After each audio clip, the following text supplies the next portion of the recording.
রাত ১১টার সময় মন চাইলো পোলাও চাল দিয়ে আর ডাল দিয়ে খিচুড়ি খাবো। আর দেরিকে সে ঝটপট করে চলে আসলাম রান্না করতে।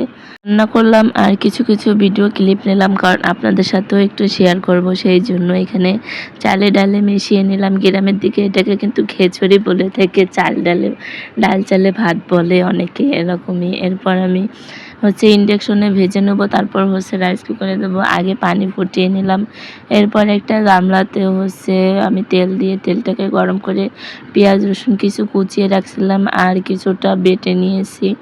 তেল গরম করে মশলাটাকে একটু ভেজে নেবো। ভাজা মশলা দিয়ে খিচুড়ি রান্না করলে কিন্তু ভালোই লাগে। এটা পুরোপুরি ভুনা খিচুড়িও হবে না, আবার ঝাল পেঁয়াজ কুচিয়ে যে হাতে মাখিয়ে রান্না করবো ওইটাও হবে না, একটু ভাজে নিয়ে আর কি রান্না করব। এরপর আমি লবণ হলুদ সব কিছু দিয়ে ভালো করে নেড়ে চেড়ে মিশিয়ে তারপর দিয়ে দেবো গোটা গরম মশলাও অল্প কিছু, হলুদ লবণ সব কিছুই পরিমাণ মতো দিলাম। এরপর আমি গরম মশলার আছে দারচিনি, একটা ফল আর 2টা তেজপাতা দিয়ে দেবো। মশলাটাকে এবার ভালোভাবে কষিয়ে নেব। এরপর চাল ঢেলে দিলাম। আমার মশলা কষানো কমপ্লিট।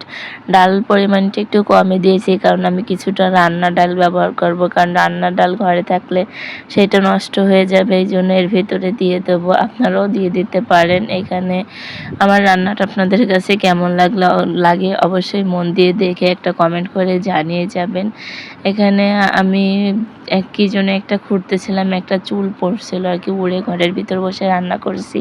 চাল ভাজা আমার কমপ্লিট। এরপর সেই ফুটানো পানিটা দিয়ে এবার নিয়ে যাব রাইস কুকারে রান্না করতে।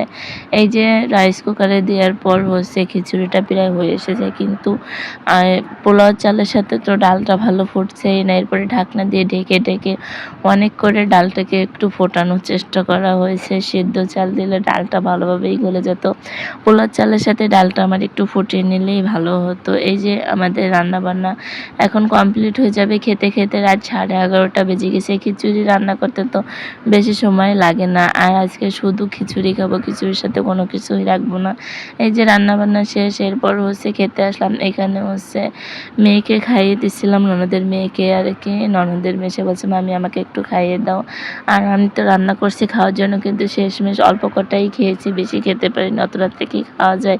ভিডিওটা আপনাদের কাছে কেমন লাগলো? যদি ভালো লেগে থাকে একটা লাইক কমেন্ট শেয়ার করবেন, অবশ্যই পাশে থাকবেন।